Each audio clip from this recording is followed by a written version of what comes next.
Olá, boa noite, tudo bem? Sejam bem-vindos à nossa primeira live do ano de 2021. Então, feliz ano novo para quem ainda não tive a oportunidade de conversar. Se você está vindo aqui pelo Reprise, também seja bem-vindo. Tá? Aqui eu vou passar algumas informações importantes sobre o cronograma, as perspectivas aqui do Físico Evidência para 2021. Tá? A gente tem preparado alguma coisa bem legal, tá? Bem especial mesmo, um projeto que eu tenho vontade de fazer já tem um tempo, mas por algumas questões pessoais. Depois veio o nascimento da minha filhinha, que agora está aqui dormindo. Então, durante a live, vou estar com um olho no peixe e outro no gato, né? Como fala o ditado. Então, acho que agora chegou o momento. 2021, novas metas, novas perspectivas, novos aprendizados. E a gente tem que crescer como profissional, como pessoa. E eu acho que 2021 chegou a hora da gente tirar aqueles projetos, né, que a gente colocou debaixo do tapete por algum tempo, guardou na gaveta. É hora da gente explorar novos conhecimentos agora para 2021. Tá? Então eu vou falar um pouquinho hoje nessa live quais são as perspectivas para o Físico Evidência, tá? Aqui para 2021, e depois eu vou comentar um pouco sobre um artigo sobre hérnia de disco muito interessante de avaliação e prognóstico e tratamento que mostrou melhora de até 80%, tá? Desses pacientes. Tá? Então fica aqui, tá? Eu prometo. Eu fiz uma enquete lá no nosso grupo do Telegram e o pessoal colocou uma live assim, ideal de meia hora. Então eu vou respeitar essa live de uma hora, tentar ser o mais objetivo possível para a gente conversar aqui sobre as novas perspectivas e depois eu vou comentar sobre o artigo de hérnia de disco, tá bom? Então envia o aviãozinho aí para seus amigos, convida o pessoal para entrar aqui na live, para a gente bater um papo sobre coluna, sobre ideias, sobre avaliação, tratamento de hérnia de disco, e a gente vai evoluir nessa questão, tá? Então estou vendo alguns alunos meus aqui, o Gabriel, o Emerson, então sejam muito bem-vindos, o pessoal está entrando aí, vamos dar um tempinho para o pessoal se estabilizar, só me dê um retorno se a minha internet está boa, se a minha voz está boa, se a minha imagem está legal, para a gente poder continuar aqui, tá bom? Então um abraço aí pro Lucas, pro Thiago, pro Sandro, sejam muito, muito, muito bem-vindos, tá bom? Tá crescendo, o pessoal tá chegando, então sejam bem-vindos, feliz ano novo para todo mundo. Então vamos lá, o pessoal dando retorno aqui, tá tudo ok? Então vamos começar a nossa live. Então, como eu estava falando, a gente tem novas ideias aqui pro Físico Evidência para esse ano. E para quem não sabe, né, o Físico Evidência ele começou lá em 2015, quando eu estava fazendo o meu Fellow Research na Universidade de Sydney, na Austrália. Eu tive a ideia, né, de começar uma rede social onde eu pudesse trazer evidências para a prática clínica focados para fisioterapeutas. Então esse era o meu objetivo. E de lá para cá, a gente tem, né, hoje 2021, já tem alguns anos aí que a gente tem compartilhado conhecimento técnico na área da fisioterapia, principalmente na área de fisioterapia musculoesquelética. Esse é o primeiro passo, primeiro ponto. O segundo ponto, que eu fiz uma enquete com o pessoal aqui do Instagram, e a grande maioria, tá, esmagadora, colocou que atende pacientes com dores na coluna, pacientes com dor na coluna vertebral. Isso é ótimo, por quê? Porque é justamente o nicho de atuação que eu atuo. Então eu já tenho 12 anos de formado, eu tenho especialização nessa área, mestrado em fisioterapia, e eu fiz voltado para dor lombar. Para quem não sabe, eu fiz o meu mestrado com o professor Leonardo Costa, acho que a maioria aqui conhece. E eu fiz o meu doutorado na universidade, na USP, tá? Na Universidade de São Paulo, na USP, com a professora Amélia Pascoal Marques, também a maioria aqui deve conhecer. Também na área de coluna vertebral. Fora os vários cursos de extensão que eu fiz, né? Mulligan, Maitland, estabilização segmentar, enfim, dentre outros cursos, terapia manual, que eu gosto muito de utilizar na prática clínica. Então, sempre o meu forte foi prática clínica, raciocínio clínico e evidência científica. Então, tudo isso junto é que dá os resultados na prática clínica, tá? Então, por que eu estou falando tudo isso? Justamente porque eu vou tentar juntar todo esse conhecimento, tá, adquirido nos últimos 12 anos, mais os cursos, diversos cursos na área de coluna vertebral que eu já fiz, mais associado a evidências científicas de melhor qualidade para a gente moldar o nosso raciocínio clínico baseado em evidências, tá? Então esse vai ser o meu propósito aqui em 2021, focar todo o conteúdo destinado para a coluna vertebral, seja artigos, seja lives, seja post, seja IGTV, enfim, tudo, Telegram, canal do Telegram. Então vai ser tudo voltado para raciocínio clínico baseado em evidências, tá? Então esse é um ponto importante que eu queria compartilhar com vocês, é uma coisa que eu sempre quis fazer, que é a minha maior habilidade, e agora em 2021 vou tirar esse projeto da gaveta. Então meu amigo Kenner também está aqui, um grande abraço. E vocês atendem coluna vertebral? A maioria dos pacientes de vocês, escreve para mim para a gente ir conversando aqui, tá bom? E então, como eu falei, eu vou tentar focar, tá, o conhecimento, toda a produção de conteúdo voltado para esse perfil de paciente. Então, esse vai ser o meu objetivo principal em 2021. Claro que agregado a isso vão vir os cursos de formação, vão vir alguns cursos de extensão, tá, para vocês fazerem. Vão ter mentorias também voltado para a coluna vertebral, também para fisioterapeutas. Enfim, tem várias possibilidades de ideias que a gente vai propor aqui no Físico Evidência. E esse é só o começo, tá? Então eu espero que a gente consiga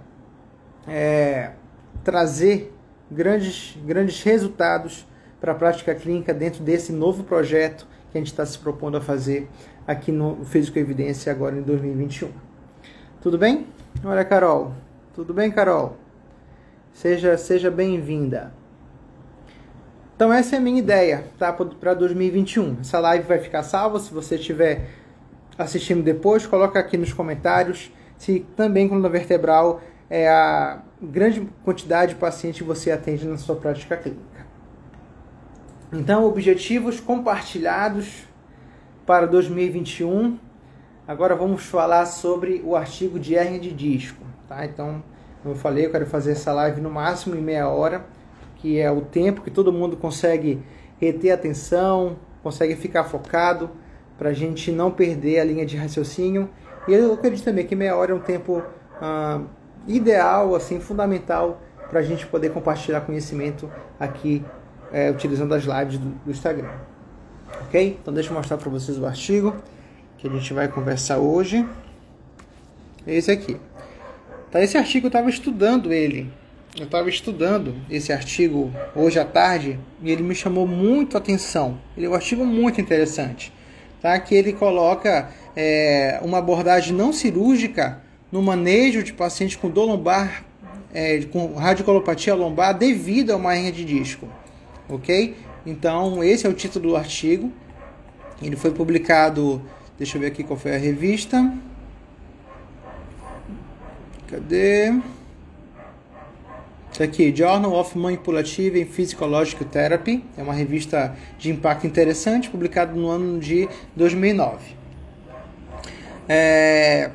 Então, o objetivo principal desse estudo foi verificar os desfechos, tá, de pacientes com radiculopatia devido a uma hérnia de disco, que eles foram tratados após um diagnóstico baseado em decisões clínicas, ou seja, eles fizeram uma avaliação precisa, tá? Uma avaliação mais direcionada, e a partir dessa decisão, tá? Com base na avaliação, eles proporam um plano de tratamento. Tá? Eu achei bem legal, porque esse artigo ele é super direto na avaliação e tratamento. Tá? Então, vamos lá. Então, eles fizeram com 49 pacientes, tá?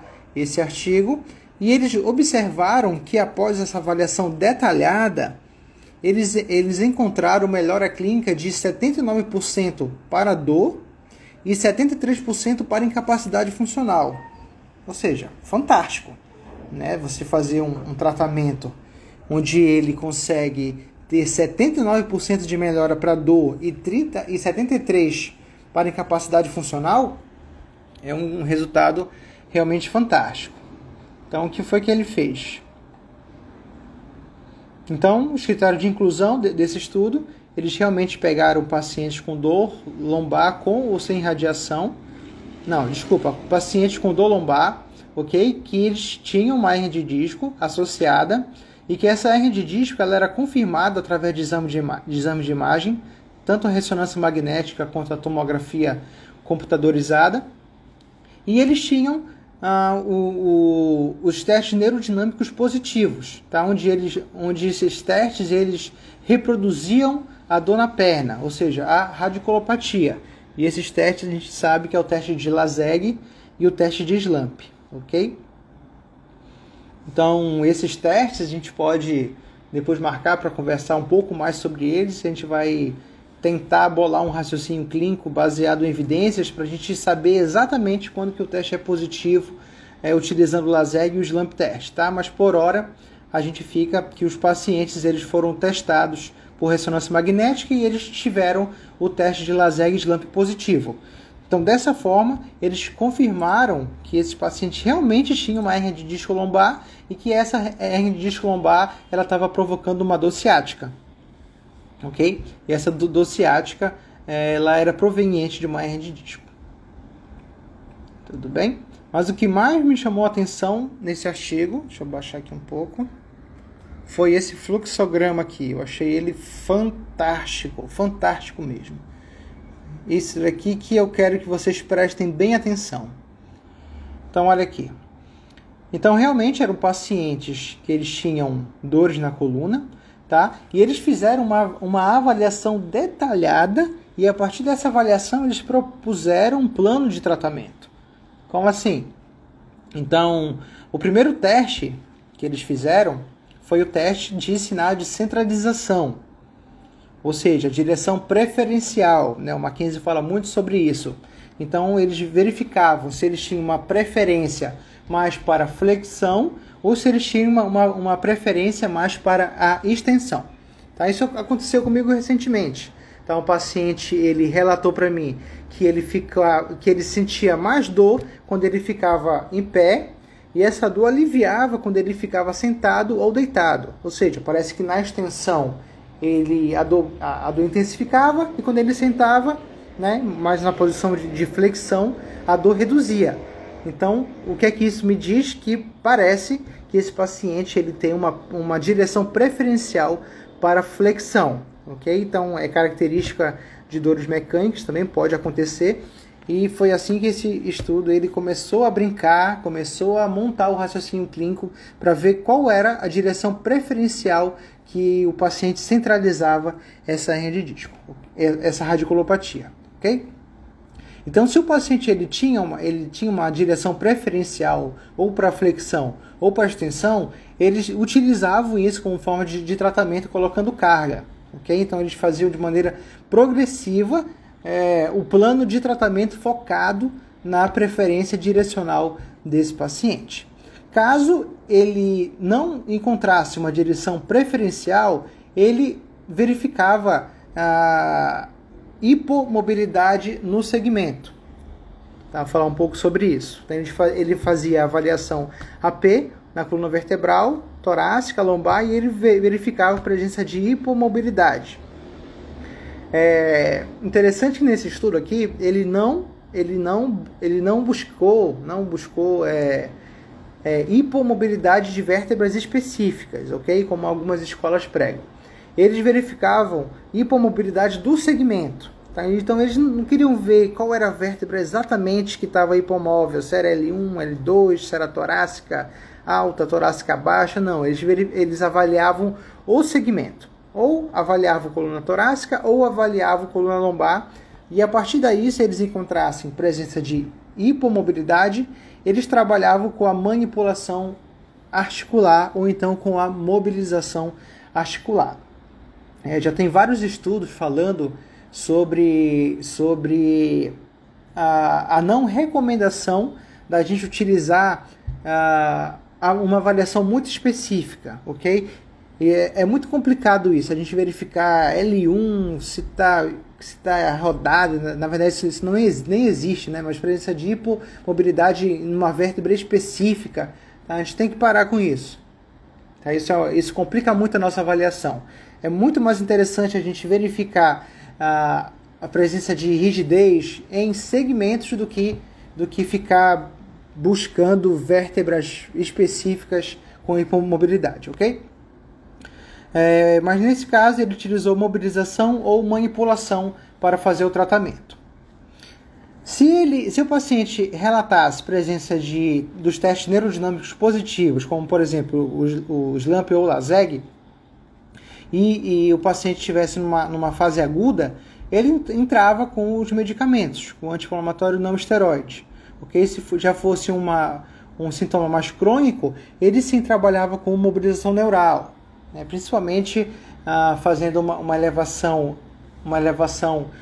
de flexão do quadril, associado à dorsiflexão do tornozelo, ok? Trabalhando na angulação onde o paciente não sentia tanta dor.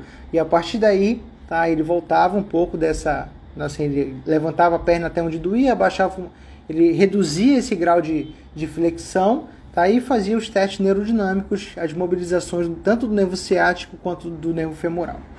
Ok?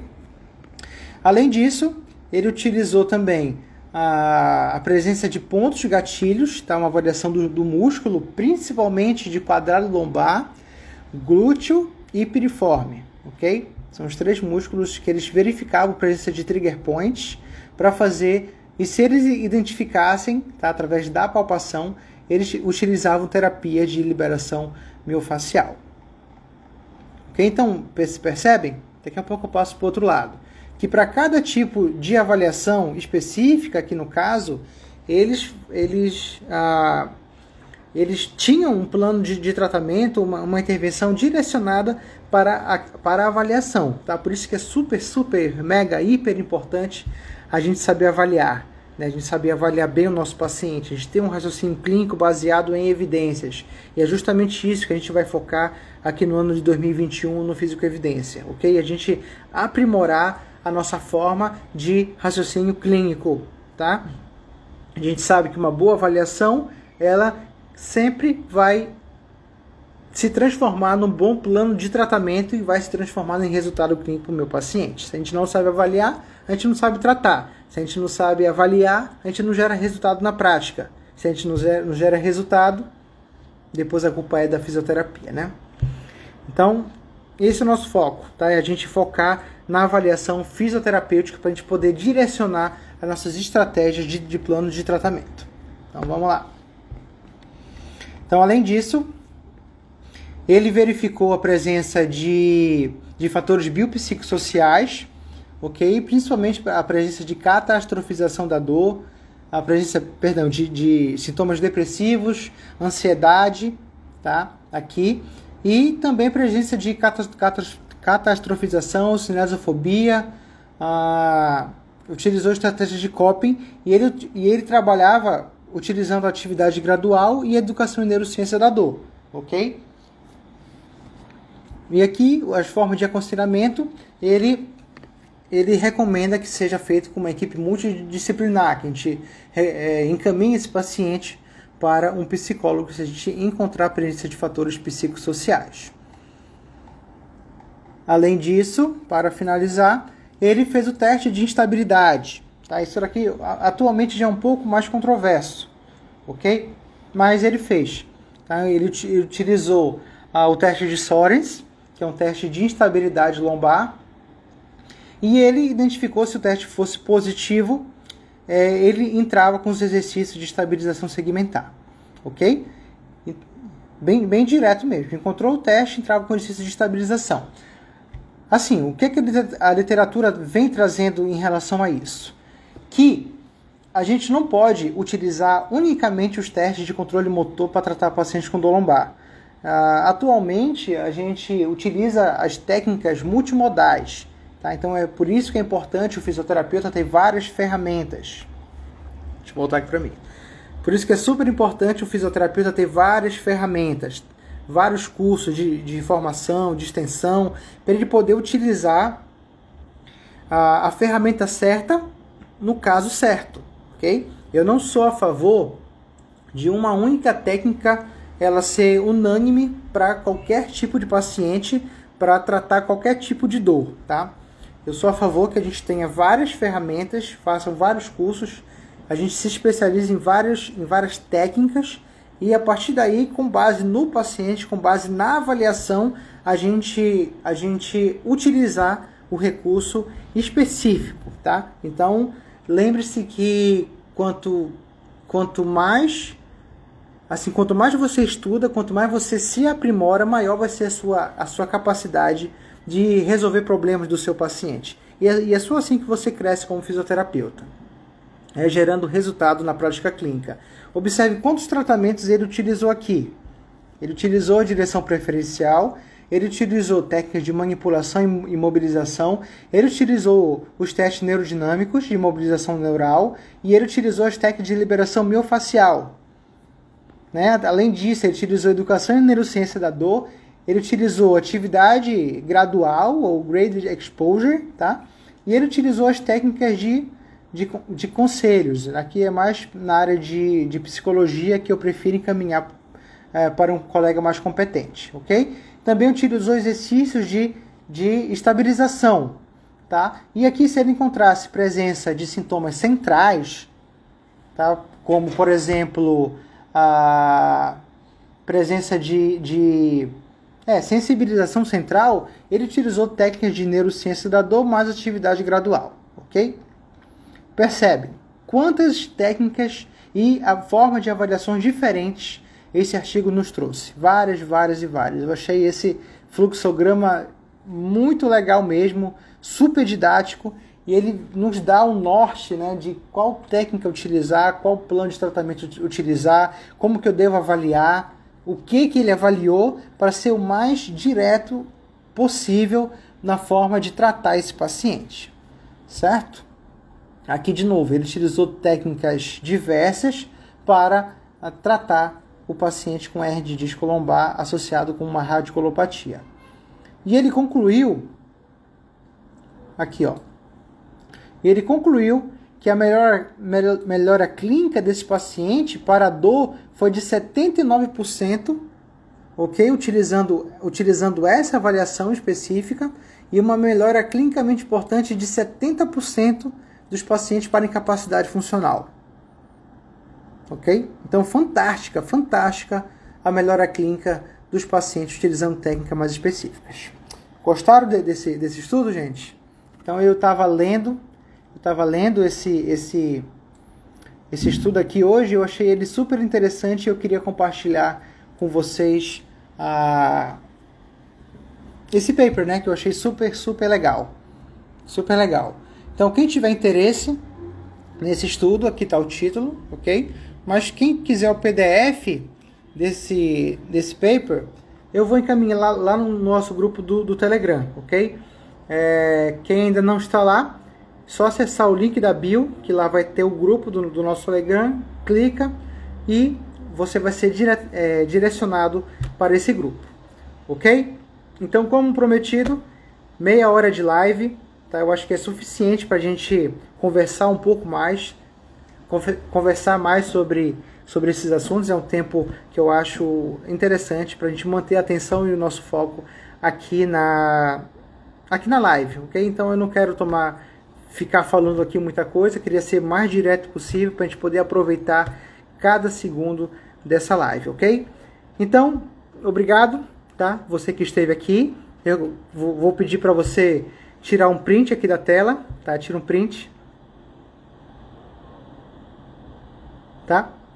Me marca lá nos seus stories e eu vou ficar fazendo algumas lives assim esporádicas, tá? Em horários alternativos. Então eu recomendo que você ative aqui o sininho para não perder as nossas atualizações das nossas lives, do nosso conteúdo que a gente vai passar aqui no Físico Evidência, tá bom? Então é isso, uma boa noite para todo mundo, um abraço, fiquem com Deus e até a próxima live. Até mais.